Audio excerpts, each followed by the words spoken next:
जून 5, 2009 काठमांडू के एक busy area पुताली सड़क में एक 19 साल की लड़की अपने घर से निकलती है। खास बात ये थी, वो अपनी माँ से बोलती है, मैं थोड़ी देर में वापस आ जाऊंगी। लेकिन वो कभी वापस नहीं आई। उसका नाम था ख्याति श्रेष्ठा। ब्राइट, एम्बियस और सपनों से भरी एक छोटी सी जिंदगी थी उसकी। लेकिन कुछ लोगों के लिए वो सिर्फ एक आम लड़की थी। नमस्कार, मेरा नाम है सिंटू कुमार और आप अभी देख रहे हैं कॉन्फ्लिक्ट फाइल।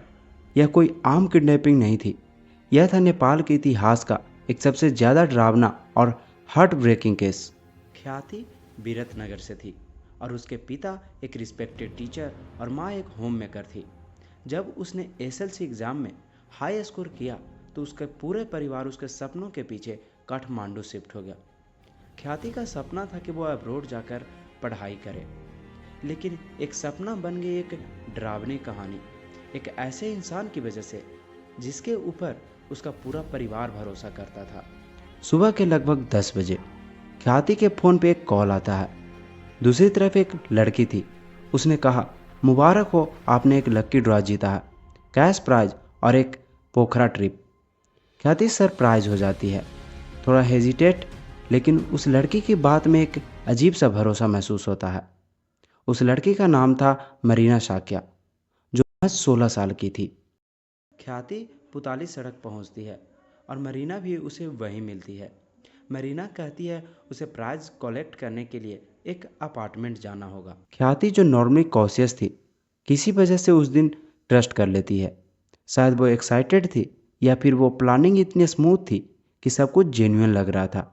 वो अपार्टमेंट था वीरेन श्रेष्ठ का, या फिर कहें वीरेन प्रधान, एक 42 साल का आदमी जो कभी टीचर था और ख्याति के परिवार का एक लैंडलॉर्ड भी। जब ख्याति वहां पहुंची, उसे ड्रिंक दिया गया जिसमें सेडेटिव मिले हुए थे। कुछ देर बाद जब उसकी होश जाने लगी, वो कुछ गलत फील करती है। वो उठती है, चिल्लाने लगती है, लेकिन तब तक बहुत देर हो चुकी होती है। वीरेन उसे कंट्रोल करने के लिए क्लोरोफॉर्म यूज करता है। उस प्रोसेस में ख्याति की जान चली जाती है। एक 19 साल की मासूम लड़की जो सिर्फ एक लकी प्राइज लेने गई थी, उसकी ज़िंदगी एक एक्स टीचर ने ले ली। पर कहानी यहीं ख़त्म नहीं होती। यहाँ से शुरू होती है एक डर का सिलसिला। ख्याति की माँ को एक कॉल आता है। एक अजनबी आवाज़ कहती है, आपकी बेटी हमारे पास है, अगर जिंदा देखना चाहते हैं तो 10 लाख रुपए लाकर दो। पर आयरनी ये थी, उस टाइम तक वीरेन ने ख्याति को मार दिया था। अब ये सिर्फ पैसा कमाने का जरिया बन गया था। रैंसम के लिए जब ख्याति की माँ डोमेस्टिक हेल्पर को भेजती है, वीरेन उसे भी किडनैप करने की कोशिश करता है, लेकिन हेल्पर स्मार्टली एस्केप कर जाती है और यह गलती बन जाती है वीरेन की सबसे बड़ी गलती। यदि आप रैंसम का मतलब नहीं जानते तो इसका मतलब होता है फिरौती या फिदिया, यानी जब किसी इंसान को किडनैप करके उसके रिहाई के बदले पैसे या कोई और चीज़ मांगी जाती है, उसे रैंसम कहते हैं। पुलिस को अलर्ट किया जाता है। पुलिस का शक वीरेन पे जाता है क्योंकि उसी का ख्याति के फैमिली से कनेक्शन था। जब वीरेन को उठाया गया और इंट्रोगेशन की गई, जो कन्फेशन सामने आया, उसे सबका दिल दहल जाता है। वीरेन ने कहा उसने ख्याति की बॉडी को कट कर दिया, हाथ पैर चितवान में और सर काठमांडू के बलाजू एरिया के पास डिस्पोज किया। एक टीचर, एक लैंडलॉर्ड, एक इंसान किस तरह इतना घातक बन गया। और सबसे शॉकिंग ट्विस्ट, इस ब्रूटल क्राइम में एक माइनर इन्वॉल्व थी, मरीना साक्या, सिर्फ 16 साल की, लेकिन कोल्ड, काम एंड क्रिमिनली मैनिपुलेटिव।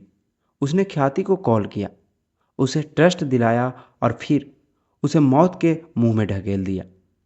यह पूरा प्लान वीरेन का था। उसे गैम्बलिंग की एडिक्शन थी, लाखों के कर्ज में डूबा हुआ था और ख्याति उसके लिए एक इजी टारगेट थी क्योंकि उसे वो फैमिली ऑलरेडी जानता था। काठमांडू के डिस्ट्रिक्ट कोर्ट ने 2009 में वीरेन को 39 साल की सज़ा सुनाती है। 20 साल मर्डर के लिए, 15 साल किडनैपिंग के लिए और extra year due to involvement of a minor.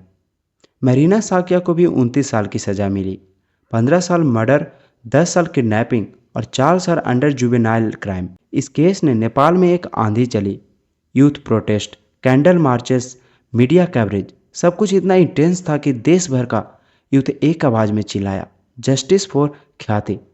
लुका मारी नाम की एक नेपाली फिल्म भी इस केस से इंस्पायर्ड थी। एक 19 साल की लड़की जो सिर्फ पढ़ना चाहती थी, सपने देखती थी, उसका क्या कसूर था? वो गलत जगह गलत समय पर थी, या सिस्टम की कमी थी, या इंसानियत की हार? ख्याति का केस सिर्फ एक मर्डर नहीं था, वो एक बेकअप कॉल था, एक रिमाइंडर भी कि दुनिया में हर चेहरा जैसा दिखता है वैसा होता नहीं।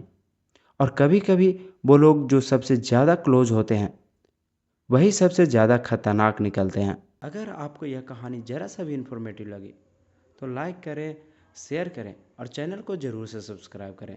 और याद रखें, दुनिया में हर मुस्कुराहट के पीछे कोई राज हो सकता है। This is not just a story, यह एक सच्चाई है जो चिल्स देती है।